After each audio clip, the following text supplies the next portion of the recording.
ಎಲ್ಲರಿಗೂ ನಮಸ್ಕಾರ. ನನ್ನ ಹೆಸರು ದೀಕ್ಷಾ. ದಕ್ಷಿಣ ಕನ್ನಡ ಜಿಲ್ಲೆಯ ಬಂಟ್ವಾಳ ತಾಲೂಕಿನಲ್ಲಿ ತಾಲೂಕು ತಾಂತ್ರಿಕ ವ್ಯವಸ್ಥಾಪಕಿಯಾಗಿ ಕಾರ್ಯನಿರ್ವಹಿಸ್ತಾ ಇದ್ದೇನೆ. ಇವತ್ತು ನಾವು ದಕ್ಷಿಣ ಕನ್ನಡ ಜಿಲ್ಲೆಯ ಬಂಟ್ವಾಳ ತಾಲೂಕಿನ ಕಾವಳಮುಡೂರು ಗ್ರಾಮದ ಪ್ರಗತಿಪರ ರೈತ ಮಹಿಳೆಯಾಗಿರುವಂತಹ ಶ್ರೀಮತಿ ಡಾಲಿ ವಿಜೆ ಅವರ ಫೀಲ್ಡಿಗೆ ಭೇಟಿ ನೀಡಿದ್ದೇವೆ. ಇವರು 2025ನೇ ಸಾಲಿನ ರಾಜ್ಯ ಮಟ್ಟದ ಕೃಷಿ ಪಂಡಿತ ಪ್ರಶಸ್ತಿಯಲ್ಲಿ ಮಹಿಳೆಯರ ವಿಭಾಗದಲ್ಲಿ ರಾಜ್ಯ ಮಟ್ಟದಲ್ಲಿ ಪ್ರಥಮ ಸ್ಥಾನವನ್ನು ಪಡ್ಕೊಂಡಿದ್ದಾರೆ. ಇವರೊಂದಿಗೆ ಇವತ್ತು ನಾವು ಕ್ಷೇತ್ರ ಭೇಟಿಯನ್ನು ಮಾಡಿ ಅವರೊಂದಿಗೆ ಸಂವಾದವನ್ನು ನಡೆಸಲಿಕ್ಕಿದ್ದೇವೆ. ಮೇಡಮ್, ನಿಮ್ಮ ಕಿರು ಪರಿಚಯವನ್ನು ಕೊಡಿ. ನಮಸ್ತೆ, ನನ್ನ ಹೆಸರು ಡಾಲಿ ವಿಜೆ, ನನ್ನ ಪತಿಯ ಹೆಸರು ಜೋಜೋಜಾನ್. ನಾವು ಕಾವಳಮುಡೂರು ಗ್ರಾಮದ ನೆಲ್ಲಿಗುಡ್ಡೆ ಎಂಬಲ್ಲಿ ವಾಸವಾಗಿದ್ದೇವೆ. ನಾನು TCH ಮಾಡಿ ಶಿಕ್ಷಕಿಯಾಗಿ ಕಾರ್ಯನಿರ್ವಹಿಸುತ್ತಿದ್ದೆ. ಆದರೆ ನನ್ನ ಮನೆಯಲ್ಲಿ, ತವರು ಮನೆಯಲ್ಲಿ ಆಗಿರ್ಬೋದು, ಪತಿಯ ಮನೆಯಲ್ಲಿ ಆಗಿರ್ಬೋದು, ಮೂಲತಃ ಅವರು ಕೃಷಿ ಕುಟುಂಬದವರು. ಹಾಗೆ ಕೃಷಿ ಮತ್ತು ಶಿಕ್ಷಕಿ ವೃತ್ತಿ ಹೊಂದಿಸಿಕೊಂಡು ಹೋಗಲಿಕ್ಕೆ ಕಷ್ಟ ಆಗ್ತದೆ ಅಂತೇಳಿ ಶಿಕ್ಷಕಿ ವೃತ್ತಿಯನ್ನು ಸ್ಟಾಪ್ ಮಾಡಿ ನಾನು ಕೃಷಿಯಲ್ಲಿ ಸಂಪೂರ್ಣವಾಗಿ ತೊಡಗಿಸಿಕೊಂಡು ಕೃಷಿ ಕ್ಷೇತ್ರದಲ್ಲಿ ಸಾಧನೆಯನ್ನು ಮಾಡಿದ್ದೇನೆ. ನಿಮಗೆ ಕೃಷಿ ಇಲಾಖೆಯ ಸಂಪರ್ಕ ಯಾವ ರೀತಿ ಆಯಿತು? ಮೊಟ್ಟ ಮೊದಲ ಬಾರಿಗೆ ಕೃಷಿ ಇಲಾಖೆಯಲ್ಲಿ ಆತ್ಮ ಯೋಜನೆಯಡಿಯಲ್ಲಿ ಶ್ರೇಷ್ಠ ಕೃಷಿಕ ಪ್ರಶಸ್ತಿಗೆ ಅರ್ಜಿಯನ್ನು ಆಹ್ವಾನಿಸಿದರು. ಇದನ್ನು ನಮಗೆ ಆತ್ಮ ಯೋಜನೆಯ ಸಿಬ್ಬಂದಿಯವರು ತಿಳಿಸಿಕೊಟ್ಟಾಗ ನಾವು ಅರ್ಜಿಯನ್ನು ಹಾಕಿ ನನ್ನ ಮನೆಯವರಿಗೆ ಶ್ರೇಷ್ಠ ಕೃಷಿಕ ಪ್ರಶಸ್ತಿ ಲಭಿಸಿತು. ಹೀಗೆ ನಾವು ಕೃಷಿ ಇಲಾಖೆ ಮತ್ತು ಆತ್ಮ ಯೋಜನೆಯೊಂದಿಗೆ ನಿರಂತರ ಸಂಪರ್ಕಕ್ಕೆ ಬಂದ್ವಿ. ತಾವು ಆತ್ಮ ಯೋಜನೆ ಅಡಿಯಲ್ಲಿ ಅಥವಾ ಕೃಷಿ ಇಲಾಖೆಯಿಂದ ಏನೇನು ಪ್ರಯೋಜನಗಳನ್ನು ಪಡ್ಕೊಂಡಿದ್ದೀರಿ ಅಂತ ತಿಳಿಸ್ಕೊಡಿ.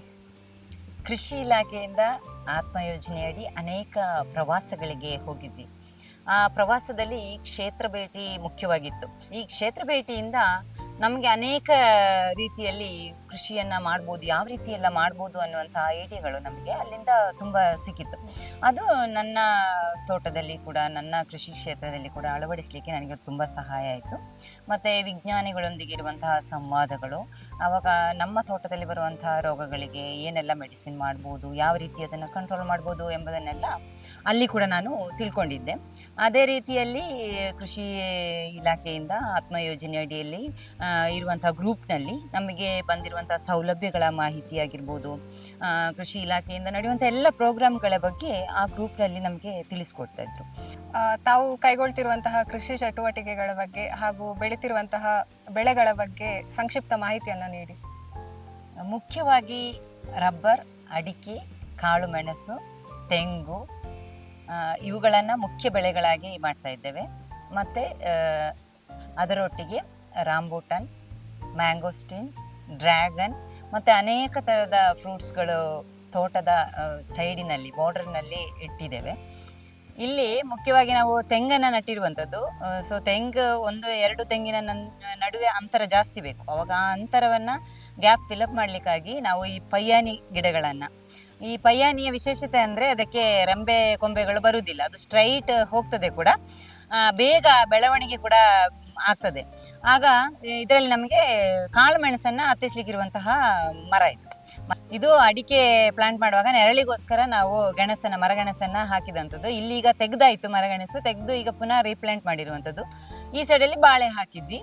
ಇದು ಅಡಿಕೆಯಲ್ಲಿ ನಾನು ಕೆಸುವಿನ ಗಡ್ಡೆಯನ್ನು ನಟ್ಟಿರುವಂಥದ್ದು. ಇಲ್ಲಿ ನಾನು ನಡುವಂಥ ಕ್ರಮ ಒಂದು ವಿಶೇಷತೆ ಅಂತ ಹೇಳಿದರೆ, ಕೆಸುವಿನ ಗಡ್ಡೆಯನ್ನು ತೆಗೆಯುವಂಥ ಸಂದರ್ಭದಲ್ಲಿಯೇ ಅದನ್ನು ಹೇಗೂ ನಾವು ಮಣ್ಣು ಹೊಕ್ಕಿ ಅಲ್ವ ಅದನ್ನು ತೆಗೆಯುವಂಥದ್ದು, ಆವಾಗಲೇ ಕೆಸುವಿನ ಆ ಗಡ್ಡೆಯನ್ನು ನಟ್ಟು ಗೊಬ್ಬರ ಹಾಕಿ ಮತ್ತು ಸ್ವಲ್ಪ ಸೊಪ್ಪನ್ನು ಹಾಕಿ ಮುಚ್ಚಿ ಬಿಡುವಂಥದ್ದು. ಇನ್ನು ಈಗ ಮಳೆ 1-2 ಮಳೆ ಸಿಕ್ಕಿದ ತಕ್ಷಣ ಅದು ಮೇಲೆ ಬರ್ತದೆ.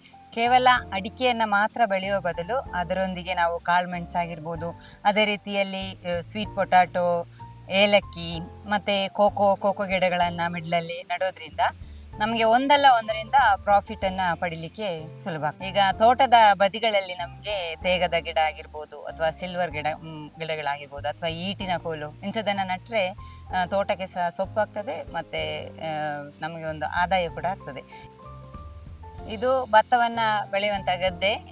ಈ ಗದ್ದೆಯಲ್ಲಿ ನಾವು ಕೃಷಿ ಇಲಾಖೆಯಿಂದ ಪ್ರಾತ್ಯಕ್ಷಿಕೆಗಾಗಿ ಕೊಟ್ಟಂತಹ ಉದ್ದಿನ ಬೆಳೆಯನ್ನು ಬೆಳೆದಿದ್ವಿ. ಅಲ್ಲಿ ನಾವು 2 ಬೆಳೆ ಭತ್ತವನ್ನು ಸಹ ಬೆಳೆದಿದ್ವಿ. ಈಗ ನೆಕ್ಸ್ಟ್ ಇದಕ್ಕೋಸ್ಕರ ಅದರಲ್ಲಿ ತರಗೆಲೆಲ್ಲ ಹಾಕಿ ರೆಡಿ ಮಾಡ್ತಾ ಇದ್ದೇವೆ. ಇನ್ನು ಗೊಬ್ಬರವನ್ನು ಹಾಕಿ ನೆಕ್ಸ್ಟ್ ಭತ್ತ ಬೆಳೀಲಿಕ್ಕಾಗಿ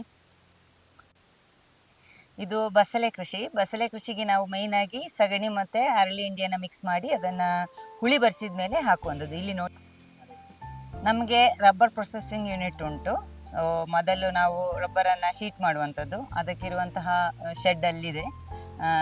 ಶೀಟ್ ಇದು ಮಾಡಿ ಇದನ್ನು ಬಿಸಿಲಲ್ಲಿ ಒಣಗಿಸಿ 1 ದಿನ ಬಿಸಿಲಲ್ಲಿ ಹಾಕಿ ಮತ್ತೆ ನಾವು ಅದನ್ನು ಸ್ಮೋಕ್ ಹೌಸ್ ಅಂತ ಇದೆ, ಅದರಲ್ಲಿ ಒಣಗಿಸುವಂಥದ್ದು. ಕೃಷಿ ಇಲಾಖೆಯ ಕೃಷಿ ಭಾಗ್ಯ ಯೋಜನೆಯಡಿ ನಾವು ಕೃಷಿ ಹೊಂಡವನ್ನು ನಿರ್ಮಿಸಿದ್ದು. ಅದರಲ್ಲಿ ನಾನು ತಿಲೋಫಿಯಾ ಮತ್ತು ಮಡಂಜಿ ಇದೆರಡು ಮೀನುಗಳನ್ನು ಸಾಕಿದ್ದೇನೆ. ಅದಕ್ಕೆ ಮುಖ್ಯವಾಗಿ ಅದರ ಫೀಡ್ ಮತ್ತು ಅಜೋಳ, ನಿಮಗೆ ಇದರಲ್ಲಿ ನೋಡ್ಬೋದು, ಅಜೋಳವನ್ನು ಪ್ರತಿದಿನ ಹಾಕಿ ಕೊಡ್ತೇನೆ. ಅದೇ ರೀತಿ ಅದರ ಬೇಲಿ ಮಾಡಿರುವುದರಲ್ಲಿ ಡ್ರ್ಯಾಗನನ್ನು ಫುಲ್ಲು ನಟ್ಟಿದ್ದೇನೆ. ಮತ್ತು ಅದೇ ರೀತಿಯಲ್ಲಿ ಎರೆಹುಳ ಗೊಬ್ಬರ, ಹಟ್ಟಿ ಗೊಬ್ಬರ ಮತ್ತು ಅಜೋಳ, ಮೀನು ಸಾಕಾಣಿಕೆ, ಜೇನು ಸಾಕಾಣಿಕೆ, ಹಸು ಸಾಕಾಣಿಕೆ, ಕೋಳಿ ಸಾಕಣೆ, ಹೀಗೆ ಎಲ್ಲ ರೀತಿಯಲ್ಲಿ ಸಮಗ್ರವಾಗಿ ಮಾಡ್ತಾ ಇದ್ದೇವೆ. ಕೃಷಿಯೊಂದಿಗೆ ನಾವಿರುವಂತಹ ಪರಿಸರವನ್ನು ಸುಂದರವಾಗಿಟ್ಕೊಳ್ಳೋದು ಬಹುಮುಖ್ಯ. ಹಾಗಾಗಿ ಗಾರ್ಡನಿಂಗ್ ಕೂಡ ನನಗೆ ಉಂಟು.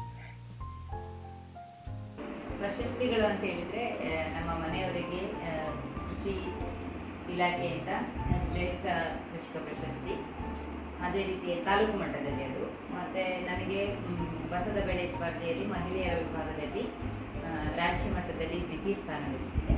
ಅದೇ ರೀತಿಯಲ್ಲಿ ಕೃಷಿ ಪಂಡಿತ ಪ್ರಶಸ್ತಿ ಕೂಡ ಮಹಿಳಾ ವಿಭಾಗದಲ್ಲಿ ಪ್ರಥಮ ಸ್ಥಾನ ಲಭಿಸಿದೆ. ಇದು ನನ್ನ ಪತಿ ಜೋಜೋಜಾನ್, ಅವರ ಸಂಪೂರ್ಣ ಸಹಕಾರದಿಂದ ನನಗೆ ಈ ಸಾಧನೆಯನ್ನು ಮಾಡಲಿಕ್ಕಾಗಿದೆ. ನಮ್ಮ ಎಲ್ಲ ಕೃಷಿ ಚಟುವಟಿಕೆಯಲ್ಲಿ ನನ್ನ ಮಕ್ಕಳು ಸಹ ನನ್ನೊಂದಿಗಿದ್ದಾರೆ.